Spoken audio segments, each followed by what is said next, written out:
So how would you feel about doubling your brain power? Just like that. In an instant, absolutely double your brain power.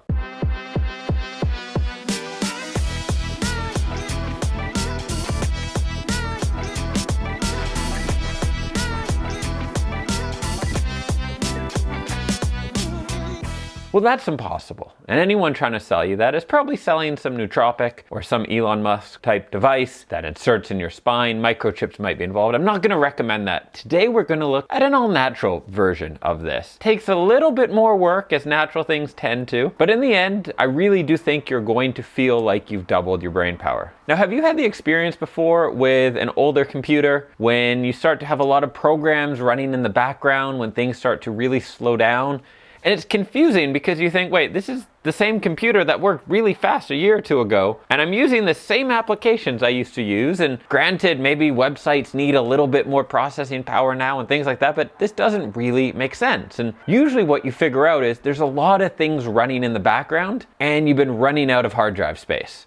So you have way too much going on in the background, and so trying to run things on the surface, like the main program you're focused on, becomes harder and harder. And this is exactly what so many of us do. And I'm not just talking about ENFPs and INFPs in this video. This is something that almost everybody does. We have this huge list build up of to-do items, and we leave them running in the back of our mind all the time. I'm sure right now, if you were to just stop and think for a second, and no longer than a second, I don't want to traumatize you, you could come up with a few things that have been nagging you, that you've been meaning to do and haven't yet done, and they bug you. You probably think about them more than you'd like to admit, or even more than you're aware of. In fact, a few things I've read have made me think that a lot of these nagging things running in the back of our mind, we actually end up thinking about hundreds or thousands of times before we actually take any action. And I think it's a pretty fair comparison that our minds are like computers. And if you have things running in the background, taking up half of your processing power at all times, thinking, oh, I need to do that report, oh, I need to send that email, oh, I need to respond to this and that ultimately the main thing you're trying to work on, whether it's write a book or build your business or have a great meeting or coaching session with someone, is not going to go nearly as well as it would if you were able to give that 100% of your attention. And yes, you can use techniques to really get in the moment and be present, and it's really good to have that ability to just block out distractions and just be present and do what you need to get done. But when you're done that, you still go back to that nagging feeling of, yes, I have to get that other stuff done. And that isn't the best feeling. So here's what we're gonna do to solve that. And this is something I have done myself, and I can tell you it works like an absolute charm. You're going to get out a pen and a pad of paper, not a list on your computer or your phone. You're going to need real paper for this. And then what you're going to do is write down every single nagging thing in your mind. Every nagging email that pops into your head reminding you that you need to respond to it. Every form or admin task that you've been meaning to submit or to do. Every conversation that you've been wanting to have, maybe something you've been wanting to clear up with people. You might have some items that you've been meaning to donate or throw out that have been piling up. Maybe you have some laptop or phone that has a broken screen or something, and you've been keeping it in purgatory, not really sure if you should just throw it out or donate it. By the way, donate or recycle. Don't ever throw out electronics. It's really bad for the environment. So whether you should recycle it or whether you should get it fixed and use it, all these things that are in the back of your mind. And spend some time with this. First, sit down and spend 10, 20, 30 minutes, get out everything, and then leave space to keep adding to this, because things will pop up into your mind. And in this first step, the goal is to get everything out of your head. Now, this does not include aspirational goals, like I've been meaning to climb Mount Everest, or I'd like to move to Paris and write my best-selling novel. Those things we'll put somewhere else another time. These are the nagging things that are in the back of your mind. So when you complete step one, you're gonna find some initial relief, because one of the reasons your brain keeps bringing these up is to remind you, because you've told your unconscious that these things are important enough that you want to do them one day, but you maybe haven't written them somewhere or filed them. So your mind keeps bringing them up. It'll be like Tuesday afternoon and you'll think about, oh yeah, I should do my taxes. Is Tuesday afternoon the time to do your taxes? Probably not, but your unconscious isn't quite that organized. It just knows it has to remind you about these different things, right? It's running in the background. And so these things are always coming up. And you know what's worse than that you're remembering them? Think about what's running in the background. If at all these different times your unconscious is bringing these things to the forefront and you're thinking of them, that means you're using even more processing power in the background, organizing these, and your unconscious is basically sorting through them all the time, thinking, should I remind Dan of this today? Should this come up? Yeah, let's bring this one up. This one, let's not bring this up. It's wasting so much brain power doing all this, right?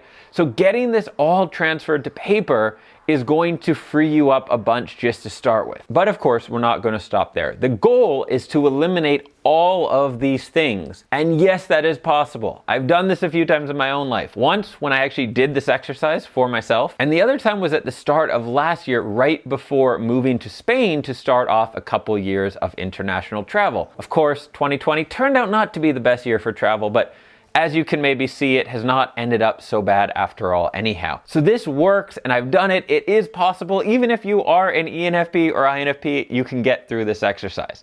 Now, when you have this list, the first thing you want to do is what I'm going to call the easy wins. Things that you can eliminate from the list. So look over the list and look for things where you can honestly just not do them. And just say, hey, you know what? I've been thinking of doing this for so long. I've been thinking of repairing that old stereo so then I could sell it. Why don't I just go donate it somewhere? They can repair it and sell it. Or why don't I recycle it? Let's just get some wins quickly. So you want to go through and basically just eliminate things. And sometimes this seems harder than it needs to be. And I'll use the email inbox as an example. I don't know if you've had the experience where your inbox gets just overwhelmed and overloaded. I'm sure I'm not the only one. Now, I try to get to inbox 0, to nothing in my inbox, let's say once a month. And then it sort of builds back up. Then I go through, I unsubscribe to some things, I respond, I eliminate, and I try to get back to 0. Now, sometimes within the inbox, I'll notice I've missed some important emails. Maybe someone contacted me about coaching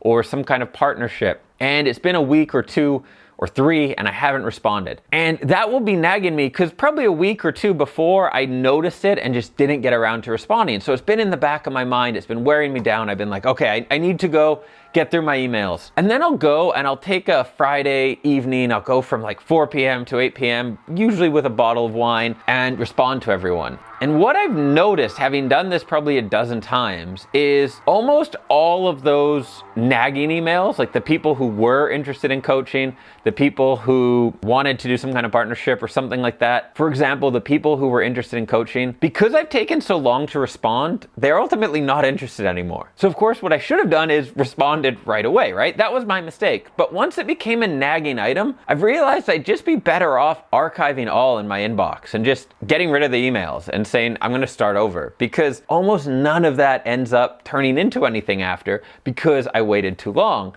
And because my inbox was building up and up and up, there were more and more fresh emails that I didn't get back to as quickly as I should. So had I just went in after a week or 2 and just archived all, I probably would have ended up with better results than thinking all these things had to be done and then going through one by one in that way. So look at your list, see what you can get rid of right away. Then you're probably going to want a couple hours for this part. You want to go through the list and go for the easy-ish wins, things that you can do somewhere between 2 and 10 minutes and it's just done. There's no point having something scheduled on a to-do list that only takes 2 minutes. It's more effort to schedule it and think about it than just to do it at the time, right? And then you're gonna be left with a lot shorter of a list. And usually going through this stuff is a lot quicker than we think it is. We dread it. And because we dread it, and because we've been thinking about it so much, this list appears like a monster. Oh my God, I'm gonna have to deal with all this stuff. This is gonna take 6 months. Why are you doing this to me, Dan? You're setting me on a road